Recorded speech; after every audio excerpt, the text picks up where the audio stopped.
السلام علیکم ورحمۃ اللہ وبرکاتہ۔ آپ نے دیکھا ہوگا کہ ہمارے ہاں اکثر لوگ بیماری یا کسی بھی قسم کی تکلیف میں دم درود کرانے کے لیے پیروں فقیروں کے پاس جاتے ہیں۔ دم کرانے والے اکثر جانتے تک نہیں ہوتے کہ کیا پڑھا گیا، شفا ملے نہ ملے، تکلیف دور ہو نہ ہو، البتہ گناہ ضرور مل جاتے ہیں، کیونکہ دم قرآن و سنت سے ہوگا تو شفا بھی نصیب ہوگی، رہنمائی بھی، وگرنہ شرک و کفر ہے۔ یاد رکھیں، دم کے لیے ضروری ہے کہ قرآن و سنت سے ماخوذ ہو، مریض خود پڑھے سنے، لیکن اگر وہ پڑھنے سننے کی حالت میں نہیں ہے تو صحیح العقیدہ مسلمان ہی سنت کے مطابق دم کر سکتا ہے، ہر ایرا غیرا نہیں، جس کا اپنا عقیدہ صحیح نہیں، جس کو خود دین کی تعلیم نہیں، جس کو خود قرآن کے الفاظ تک پڑھنے نہیں آتے، ہمارے ہاں وہ دم درود والی سرکار بنے بیٹھے ہیں۔ شریعت میں دم درود ہے، نبی کریم صلی اللہ علیہ وسلم صبح و شام خود اپنے آپ کو، اپنے نواسوں سیدنا حسن و حسین رضی اللہ عنہما کو، اپنے اصحاب میں سے جو کوئی شکایت لے کر آتا اسے مختلف احادیث ڈال لیں، اور حتیٰ کہ مرض الموت میں جب نبی کریم صلی اللہ علیہ وسلم خود اپنے اوپر دم نہیں کر سکتے تھے، سیدہ عائشہ رضی اللہ عنہا نے کیا، اور پھر آپ کے مبارک ہاتھ آپ کے بدن پر پھیر دیے۔ شریعت میں عام دم بھی ہے، یعنی صبح و شام کے اذکار، یہ عام حفاظت ہے، اور خاص بھی ہر بیماری کا، ہر مرض کا علاج ہے۔ صحیح بخاری حدیث نمبر 5678، ما انزل اللہ داء الا انزل به شفاء، اللہ نے کوئی ایسا مرض نہیں اتارا جس کے لیے اس نے شفا نہ اتاری ہو۔ قرآن خود شفا ہے۔ سورہ بنی اسرائیل آیت 82، وَنُنَزِّلُ مِنَ الْقُرْآنِ مَا هُوَ شِفَاءٌ وَرَحْمَةٌ لِّلْمُؤْمِنِينَ، قرآن مومنوں کے لیے شفا ہے، رحمت ہے، مگر رسول اللہ صلی اللہ علیہ وسلم نے میتھڈ بھی بتایا، طریقہ کار بھی بتایا۔ مرض کوئی بھی ہو، حسد، نظر بد، جادو، آسیب، دکھ، تکلیف، نام نہاد یہ بندشیں، رکاوٹیں رشتوں میں، کام کاروبار میں، جسمانی روحانی تمام بیماریوں کا علاج ہے، لیکن کرنے کا طریقہ کار ہے جس پر عمل پیرا ہونا لازم ہے۔ اس حوالے سے گزشتہ لیسن میں جو میں نے صبح و شام کے آپ کو اذکار بتائے، وہ تو گویا ویکسین ہے، جو پڑھ لے وہ بیمار ہی نہیں ہوتا، وہ مبتلا ہی نہیں ہوتا، لیکن اگر کسی سے رہ گئے اور اس پر وار چل گیا، وہ بیمار ہو گیا، مبتلا ہو گیا، تو علاج ہے، اسے الرقیہ الشرعیہ کہا جاتا ہے، یعنی شرعی دم۔ قرآن کریم میں سے جو خاص حصہ شرعی دم کے طور پر لیا جاتا ہے وہ سورہ الفاتحہ، کیونکہ اسے الرقیہ الشفا کہا گیا ہے۔ اسی طرح احادیث میں آیت الکرسی کی اتنی فضیلت بیان کی گئی ہے کہ امام ابن تیمیہ رحمہ اللہ نے آیت الکرسی کو تمام شیطانی اثرات اور وسواس کو ناکارہ کر دینے والی آیت قرار دیا۔ جادو پر کاری ضرب ہے یہ، مال جان کی حفاظت کے لیے شیطان آ نہیں سکتا، فرشتہ جا نہیں سکتا، ایسی خاص آیت ہے یہ۔ عام عاملین اور امام مختلف بیماریوں کا علاج اس سے کرتے، بالخصوص مرگی کے مرض کا، اپنی حفاظت کے لیے بھی اور مریض کی شفا کے لیے بھی اسی کو پڑھنے کا حکم دیتے۔ سورہ بقرہ کی آخری 2 آیات ہیں، قرآن کھولیے، پڑھیے، سمجھیے۔ جس گھر میں مسلسل 3 راتیں یہ پڑھی جائیں، شیطان اس گھر کے قریب بھی نہیں آتا، داخل ہونا تو دور کی بات ہے، اور سارا فساد تو گھروں میں یہی مچاتا ہے۔ اور بھی ان کی بڑی شان ہے جسے میں شمار ہی نہیں کر سکتی، میں تو بس آپ کو موٹیویٹ کرنے کے لیے مین پوائنٹس بتا رہی ہوں۔ پھر قرآن کی آخری 3 صورتیں، معوذات، سورۃ الاخلاص، سورۃ الفلق، سورۃ الناس، کہ ان سے بڑھ کے کوئی چیز نہیں ہے، خواہ حفاظت کرنی ہو، خواہ بڑے سے بڑے جادو کا توڑ ہو، کالا، سفلی، کسی بھی بیماری کا علاج چاہیے ہو، تو ان سے بڑھ کے کوئی چیز نہیں ہے۔ देखिए कि खुद रसूलुल्लाह सल्लल्लाहु अलैहि वसल्लम मरजुल मौत में इन्हीं सूरतों के साथ दम कराते रहे। आन से ये शरई दम पढ़ने या सुनने के बाद दुरूद इब्राहीम पढ़ लीजिए और उसके बाद वो अज़कार, वो दुआएं कि जिनके साथ रसूलुल्लाह सल्लल्लाहु अलैहि वसल्लम ख़ुद अपनी ज़ात पे, अपने अहलो अयाल पे, अपने असहाब पे या जिब्राईल अमीन आकर ख़ुद रसूलुल्लाह सल्लल्लाहु अलैहि वसल्लम पर दम करते। का तरीका ये था कि बीमार की बीमारी वाली जगह या मुतासरा शख्स के पेशानी पर हाथ रख के ये दुआएं पढ़ी जाती, या फिर तमाम अज़कार आयात पढ़ लेने के बाद दोनों हाथ उठाकर फूंक मारी जाती और फिर सर से पाँव तक जिस्म के अगले हिस्से पर फेर दिया जाता। ये मुख्तलिफ मुस्तनद अहादीस से साबित है। शरई दम के हवाले से ज़रूरी बातें तो हो गई, अब मैं आपको अज़कार बताती हूँ, इन्हें सुने, ख़ास तौर पर तर्जुमे पे गौर करें, क्योंकि दम is actually treatment by words. दम असल में अल्फाज की तासीर है कि जिसे जितना ज़्यादा जज़ब करेंगे, समझेंगे, इज़्निल्लाह उतना जल्दी रिज़ल्ट मिलेगा। अऊज़ु बिल्लाहि मिनश शैतानिर रजीम। बिस्मिल्लाहिर रहमानिर रहीम। अल्हम्दुलिल्लाहि रब्बिल आलमीन।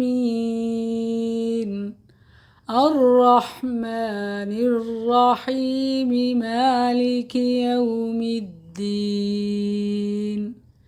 इय्याक नअबुदु व इय्याक नस्तईन। इहदिनस सिरातल मुस्तकीम। सिरातल लज़ीना अनअमता अलैहिम गैरिल मग़ज़ूबि अलैहिम वलद्दाल्लीन। आमीन। अल्लाहु ला इलाहा इल्ला हुवल हय्युल क़य्यूम। ला तअख़ुज़ुहु सिनतुन वला नौम। लहु मा फिस समावाति व मा फिल अर्ज़। मन ज़ल्लज़ी यशफ़अु इन्दहु इल्ला बिइज़निहि।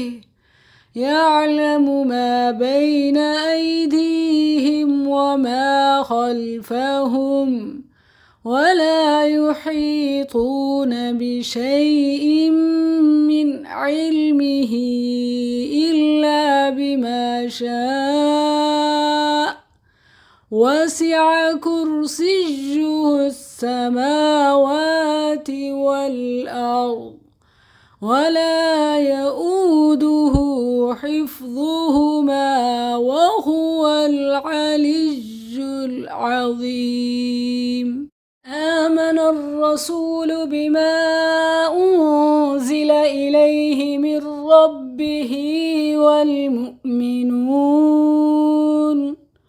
कुल्लुन आमन बिल्लाहि व मलाइकतिहि व कुतुबिहि व रुसुलिहि ला नुफ़र्रिक़ु बैन अहदिम मिर रुसुलिहि व क़ालू समिअना व अतअना गुफ़्रानक रब्बना व इलैकल मसीर। ला युकल्लिफ़ुल्लाहु नफ़्सन इल्ला वुस्अहा। लहा मा कसबत व अलैहा मक्तसबत। रब्बना ला तुआख़िज़ना इन नसीना औ अख़्तअना।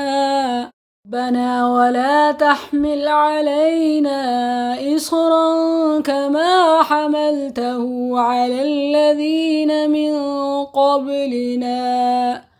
रब्बना वला तुहम्मिलना मा ला ताक़त लना बिह واعف عنا واغفر لنا وارحمنا أنت مولانا فانصرنا على القوم الكافرين.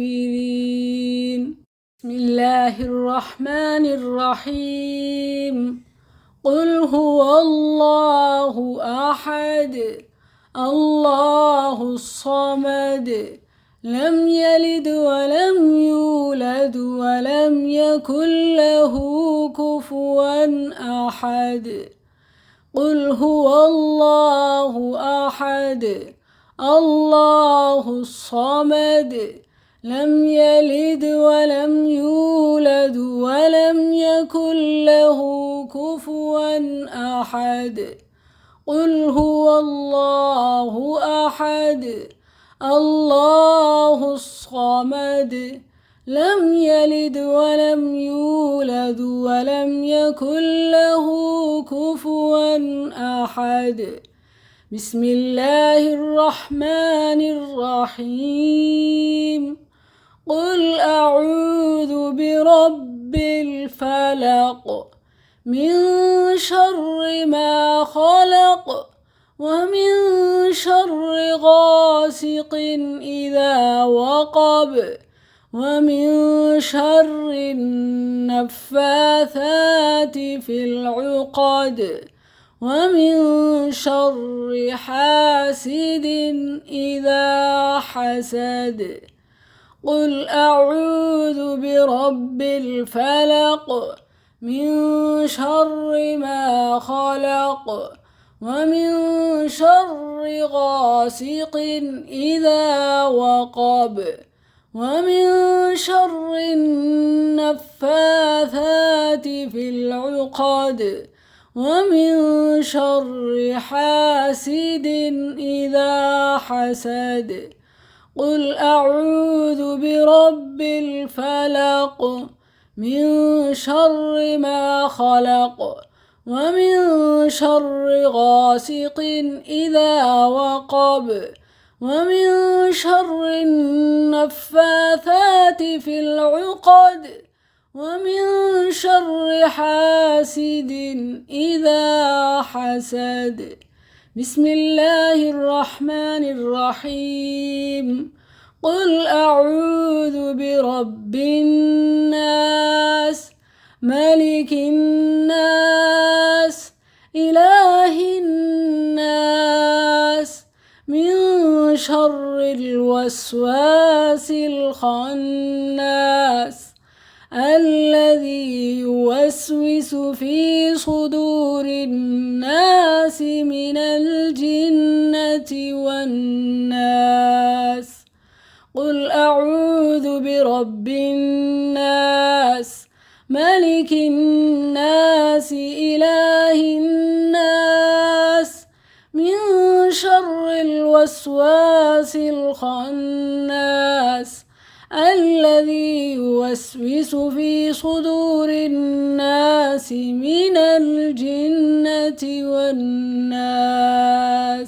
أعوذ برب الناس ملك الناس إله الناس من شر الوسواس الخناس الذي يوسوس في صدور الناس من الجنة والناس. بسم الله بسم الله بسم الله. أعوذ بالله وقدرته من شر ما أجد وأحاذر.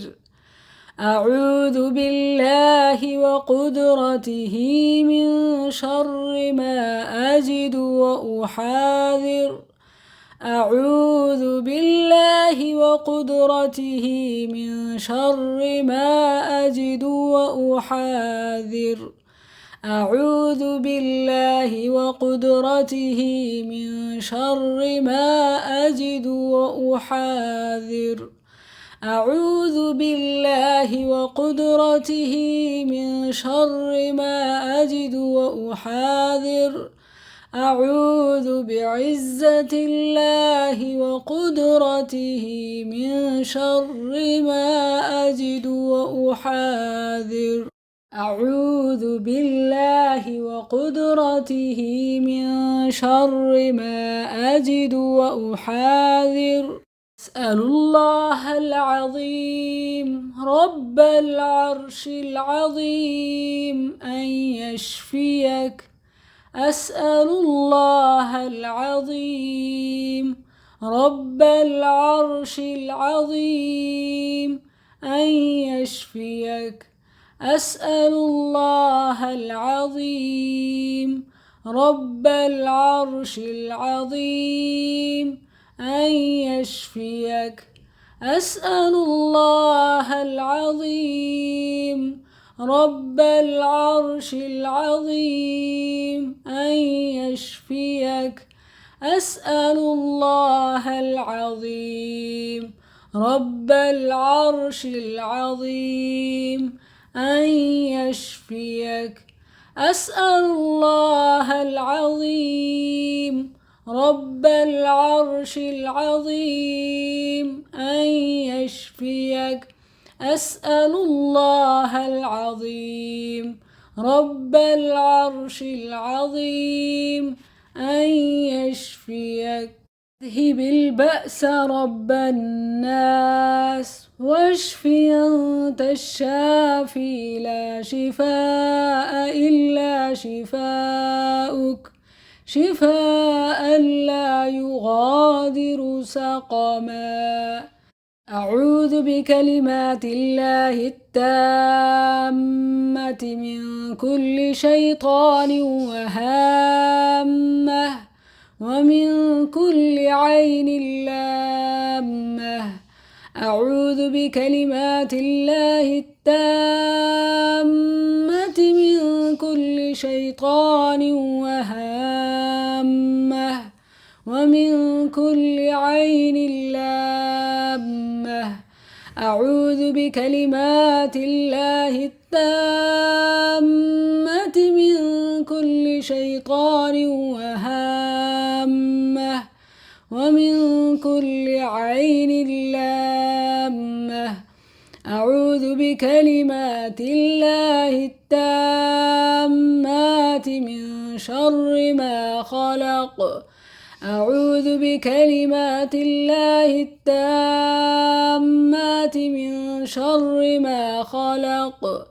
أعوذ بكلمات الله التامات من شر ما خلق. أعوذ بكلمات الله التامات من غضبه وعقابه وشر عباده ومن همزات الشياطين وأن يحضرون. أعوذ بكلمات الله التامات التي لا تجاوزهن بر ولا فاجر من شر ما خلق وذرأ وبرأ ومن شر ما ينزل من السماء ومن شر ما يعرج فيها ومن شر ما ذرأ في الأرض وبرأ من شر ما يخرج منها ومن شر فتن الليل والنهار ومن شر كل طارق إلا طارقا يطرق بخير يا رحمن. اللهم رب السماوات ورب الأرض ورب العرش العظيم ربنا ورب كل شيء فالق الحب والنوى ومنزل التوراة والإنجيل والفرقان. أعوذ بك من شر كل شيء أنت آخذ بناصيته. اللهم أنت الأول فليس قبلك شيء، وأنت الآخر فليس بعدك شيء، وأنت الظاهر فليس فوقك شيء، وأنت الباطن فليس دونك شيء. اقض عنا الدين وأغننا من الفقر. بسم الله يرقيك من كل شيء يؤذيك، من شر كل نفس أو عين حاسد، الله يشفيك. بسم الله أرقيك، بسم الله يبريك، ومن كل داء يشفيك، ومن شر حاسد إذا حسد، وشر كل ذي عين. بسم الله أرقيك من كل شيء يؤذيك، من حسد حاسد، ومن كل عين.